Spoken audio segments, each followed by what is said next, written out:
عليكم خوتي المغاربه داخل وخارج الوطن.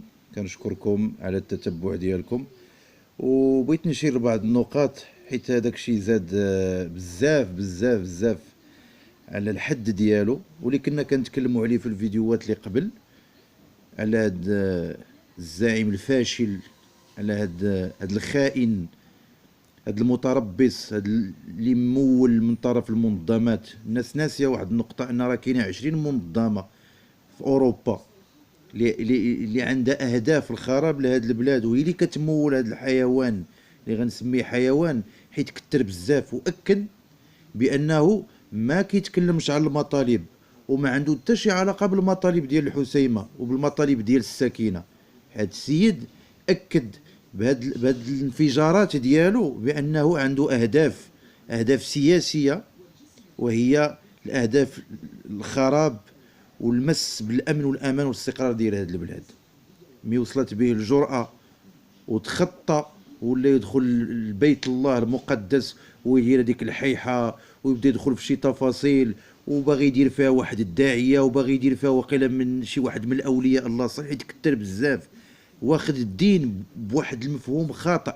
هذوك الناس اللي قبل منك وامير المؤمنين والخلفاء بزاف عليك ما عمرك ما غتوصلهم، اصلا انت خبيت، وبزاف عليك توصل هذوك الناس ولا تتكلم عليهم، وما عندك حتى شي درايه لا بالدين، ما عندك حتى شي درايه بالتفسير ديال القران، ما عندك حتى درايه يعني باي حاجه ديال الدين ما عندك بها حتى شي علاقه، او السيره النبويه اللي بغيت ناكد عليها، واللي باك تقذف الناس. والسيد اللي بغى يهضر معاك على المصلحه وبغى واش بغيتي تضارب معاه وتصادع معاه وسط بيت الله، وكتغوت ومرعود وكتخربق وكتقول الحديث وكتعاودو 70,000 مرة، وهذيك الهيلاله اللي منوض تما وطالع تاني فوق واحد السور وكتندد، انت مخرب. ودابا الناس تأكد لهم 100% عادش كونفيرماو بأنك واحد الإنسان خائن، واحد الانسان ما عندكش روح المواطنه، واحد الانسان كتبحث على الخراب وباغي ترون الناس وباغي ترون السكينه والاستقرار ديال البلاد. ولكن غتلقى المصير ديالك وغتلقى الجزاء ديالك في اقرب وقت، حيت زدتي فيه بزاف.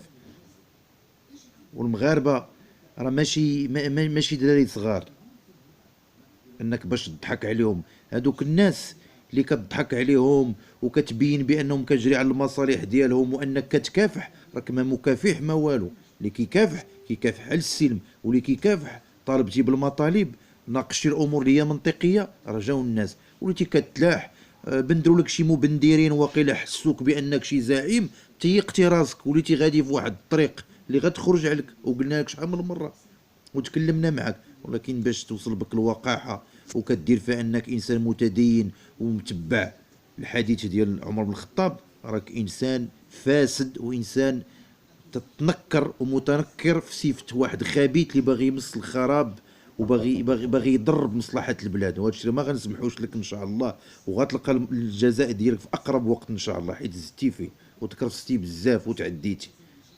وهذا الشيء ماشي من الشيم ديال المغاربه الحرين، وتعير وتقذف وبزاف كثرتي بزاف. ولكن هاد الجماعه اللي درتي راه ما عمرها ما غتنسى، هاد الكارثه اللي درتي ما عمرها ما غتنسى، وغتلقى الجزاء ديالك في اقرب وقت ان شاء الله. وهاد العواشر هادي حيت انت غدار، وكيمولوك ناس اللي باغيين يخربوا هاد البلاد، ودوك المنظمات راه ما عندهم ما يصوروا. نعاود ناكدها، هذيك 20 منظمه اللي برا والجيران ديالنا اللي تما عندهم اهداف خبيثه، ما عمركم ما غتوصلوا. حيت الحمد لله بلادنا بلاد قويه ومتماسكه، ومهما كاين الاخطاء ومهما كاين الخونه ومهما كاين هذا الشيء، راه كل شيء غيتصلح ان شاء الله. واستقرار بلادنا غيبقى ان شاء الله باذن الله، باش بالاتفاق وبالاخوه اللي كتجمع المغاربه الحمد لله الفاشل. وسمحوا لي حيت تعصبت بزاف على هذا الشيء اللي دار هذا السيد هذا الخائن هذا الغدار هذا. خاص ان شاء الله يتلقى له الحل ديالو ان شاء الله في اقرب وقت. وسمحوا لي بزاف والله يعاونكم.